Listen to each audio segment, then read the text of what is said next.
This is RTV6 News at 6, working for you.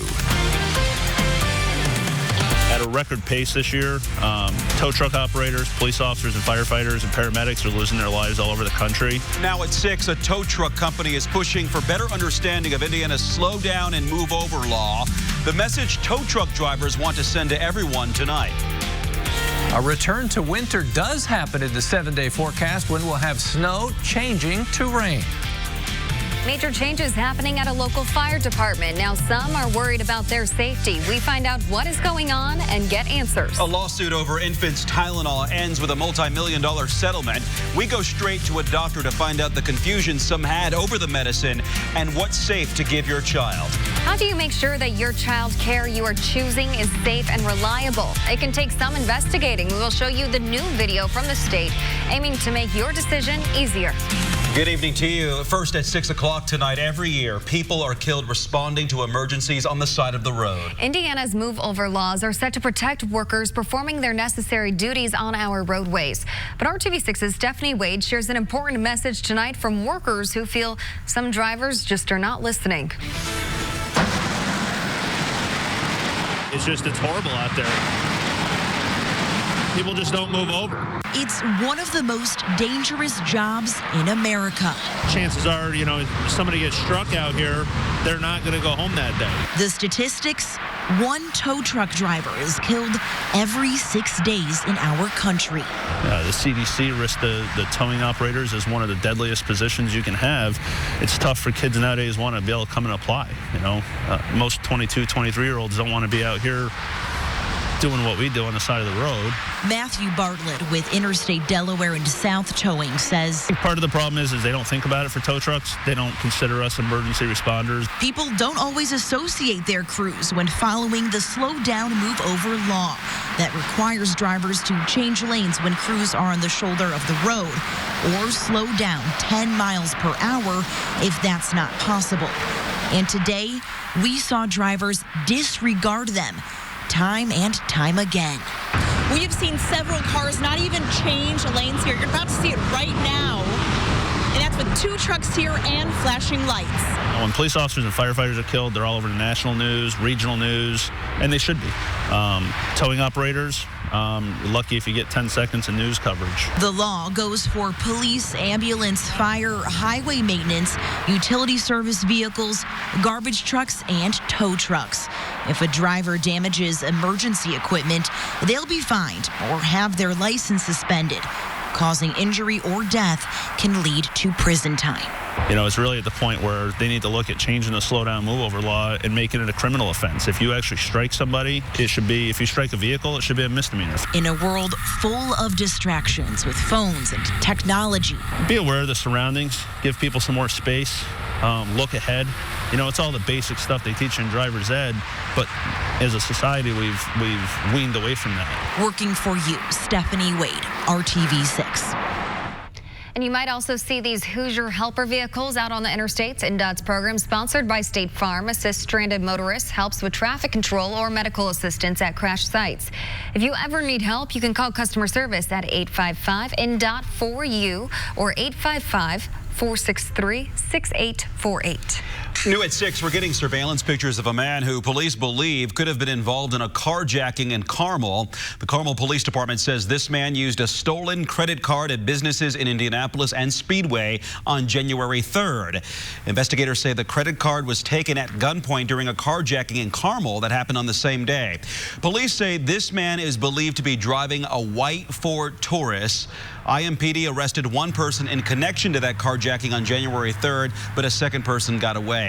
It's still unclear if this man is the second suspect. If you know who this is, call Crime Stoppers at 317-262-TIPS.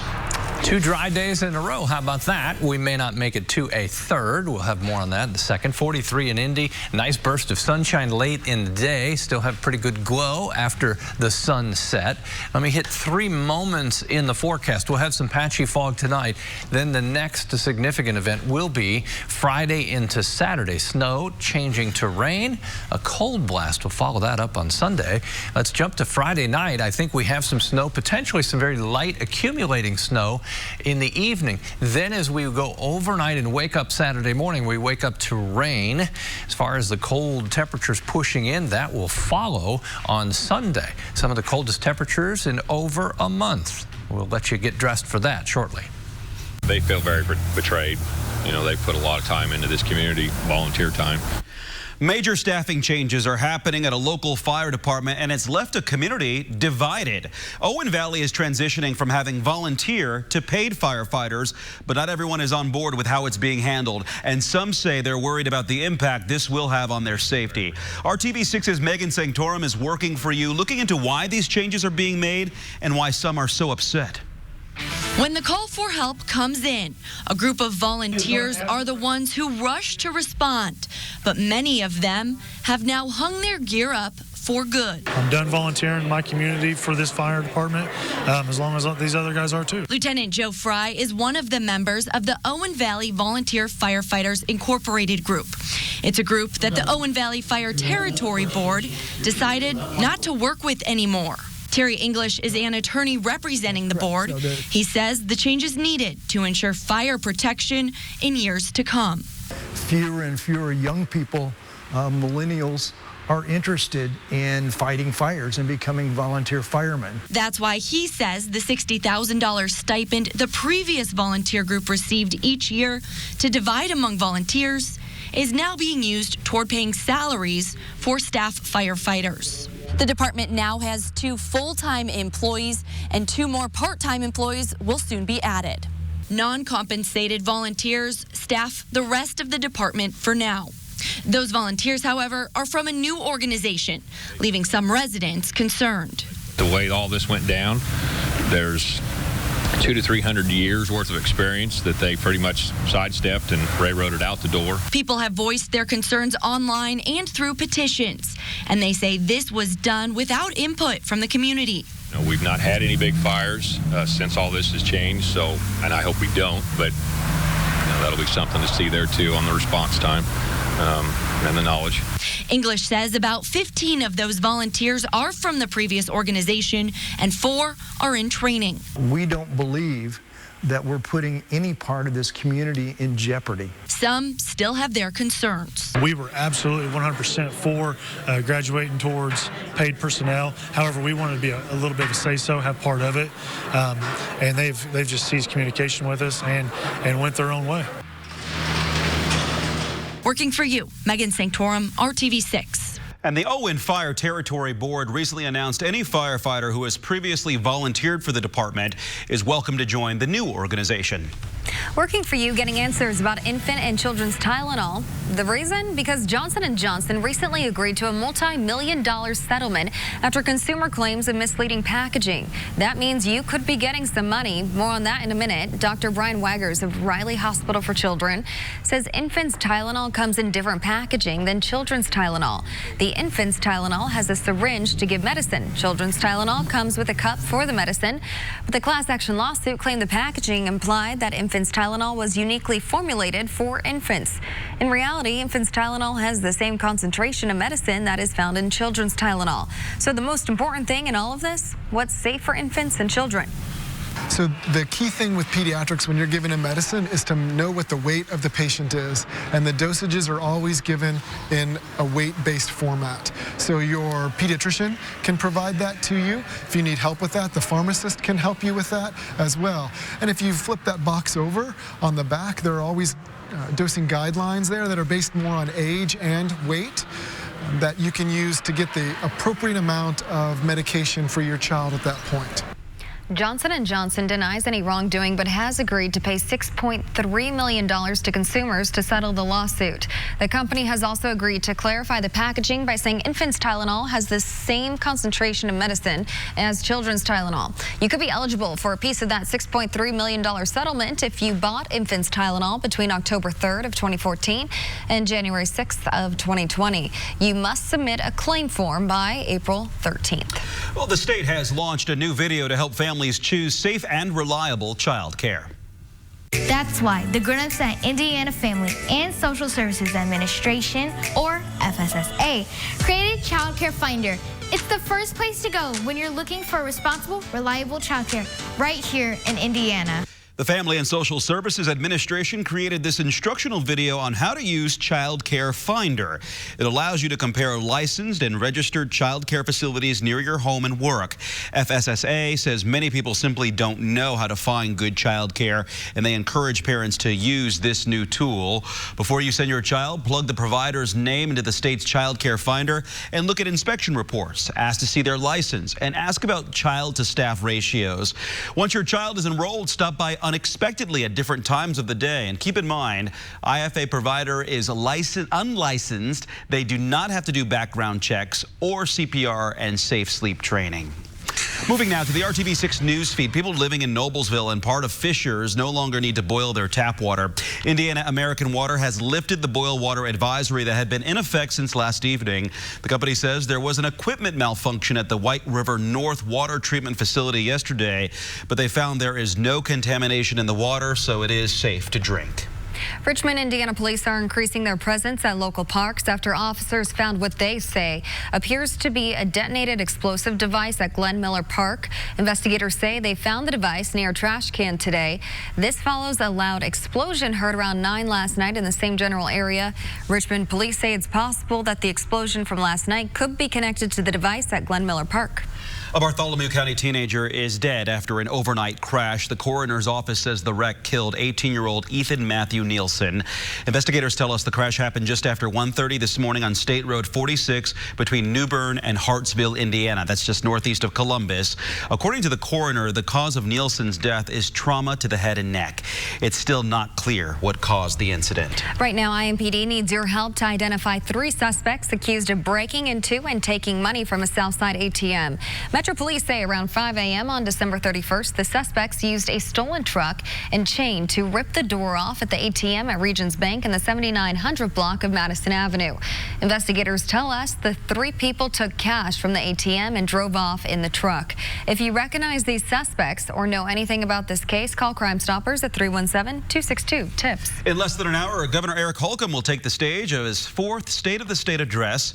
One topic he could focus on: teacher pay. Last week, Holcomb hinted that he could find a new way to give teachers a raise that could include a budget surplus, but he declined to elaborate, instead saying he would discuss it at the State of the State. We'll find out his exact plans at 7 p.m. We will carry that speech live on the RTV6 app, the RTV6 Facebook page, and the IndyChannel.com. Well, finding a job you love isn't always easy. And many people living with a disability have an even harder time trying to find a job. We introduce you to an organization that's helping connect those with disabilities with new opportunities, independence, and friendships. You can call him the Jack of all coaches. Legendary Indiana high school basketball coach Jack Kiefer preparing to add to his long and impressive resume. He's the focus of our Sports Extra Spotlight. Snow cover has been hard to find in Indiana, certainly so far this winter. You got to go to the northern portion of the country, northern Great Lakes. For us, we'll keep our eye on snow potential for Friday and when a chunk of cold air will come from Canada to your house. Coming up. It's a Monday only at Ashley Home Store. This is RTV6 News at 6, working for you. Hiring Hoosiers is our initiative here at RTV6 to connect you to employment opportunities. The national average unemployment rate for people with disabilities is about 80%. RTV6's Kelsey Anderson introduces us to an organization that's been working since 1976 to help Hoosiers living with disabilities find new opportunities, independence, and friendships. Max Gillian spends most days here at Postmasters, sorting mail and taking it on his route. I do a mail route at the Government Center for Department of Revenue. I work in the basement mail room and I scan packages into a system, and then I take a palm with me on my route. Gillian is just one of millions of Americans living with a disability that to some makes him unemployable. Traditionally, individuals with disabilities are underemployed or unemployed. The national average unemployment rate for individuals with disabilities is about 80%. Katie Stafford Cunningham is COO of Ability Indiana, an organization working to put people like Max Gillian to work. I've had a lot of good people that I've worked with, and I've gotten along with pretty much everybody here. We're very proud of the people that work here. We're proud of the Ability Indiana program, and we really like to open up our doors and show anybody that's that's willing to come in and take a look and see what great employees that the people with disabilities can be. Joe McKinney is the Director of Operations at Postmasters, one of the many companies that partners with Ability Indiana. They're all hardworking. They're very dedicated. They're so happy to have the dignity of work and the opportunity to work just like you and I do. Having worked at Postmasters for 3 years, now Gillian is ready to find more freedom. And someday I'd like to maybe get out on my own, maybe get a one-bedroom apartment or whatnot, or whatever I can get to. Working for you, Kelsey Anderson, RTV6. And leaders with Ability Indiana say on average they employed 220 Hoosiers a month in 2019. For a list of other certified businesses that Ability Indiana works with and how you can get involved in the organization, visit hiringhoosiers.com. That's where you will also find other job and career opportunities. Kevin. That's exactly 6:17:07 here in Studio A at RTV6. Temperatures tomorrow, they'll be in the 50s. Don't get used to that. We drop off for a couple of days. Much colder Thursday and Friday, back into the 30s, but the coldest air is yet to come in the 7-day forecast. Tomorrow, the chance of rain is there, not overwhelming, not expecting heavy rain. Dry Thursday, and notice up here, I didn't just put rain in chances because I think we begin with snow Friday. That will transition to all rain and linger into Saturday. Saturday's precipitation or rain will be heavier, maybe an inch or a little more. 7 o'clock Friday night, we're jumping back to where I think we start with some snow, mixing with and then changing to rain as we go through Friday night into Saturday morning. Saturday will be a rain event as far as any accumulating snowfall, hinting at some accumulation possible in the northern half of the state Friday night before the transition is complete. Then we would melt that off with temperatures on Saturday into the 40s and rain on top of that. We dry out and we're much colder as we go to the weekend, second half of the weekend on Sunday. 39 in Peru now, otherwise temperatures lower 40s. We had a nice clearing of the skies just before the sun set this evening. The clear sky along with a light wind will lead to some patchy fog later tonight and first thing in the morning tomorrow. Temperatures during the day tomorrow will be warm enough for rain showers, not expecting anything heavy, generally scattered light showers, temperatures in the low 50s. There's your cloud cover in the morning. Scattered showers mid-morning into the afternoon, kind of hit and miss. Take the umbrella. And then late in the day into the evening, we may see skies clear once again. Temperatures, low 50s, well above the 35-degree average high for this time of the year. A different feel and a dry day on Thursday. Temperature hits 34 for the afternoon high. 7-day planner, we wait on Friday's system, bringing with it snow, some light accumulation before changing over to rain, which dominates our Saturday, at least the first half of Saturday. Then dry and much colder 3 mornings in the teens Sunday, Monday, and Tuesday with highs only in the 20s. Every day is a day to talk about basketball, so Dave's here to do that. Well, guys, fresh off one of their biggest wins of the season, all good on the Pacers injury front. Malcolm Brogdon came out of last night's game just fine. Same for Domas Sabonis. And another pretty important stretch now, playing at Minnesota tomorrow night and then home against Minnesota Friday night. Need the wins here before a 5-game West Coast swing begins next week. Hey, good evening to you. Big night in high school hoop tonight. Start of the annual Marion County Tournament. All eyes on the top-ranked Lawrence North Wildcats, and more so on their longtime head coach, Jack Kiefer, trying to get to second on the state's all-time win list. The Jack of all coaches in tonight's Sports Extra Spotlight. Throw it out. All right. Inside Jack Kiefer Gymnasium. Run that. Run it. It didn't work because you took a shortcut. Jack Kiefer still runs the show, as vocal as he's ever been, and once again, leading one of the top teams in the state.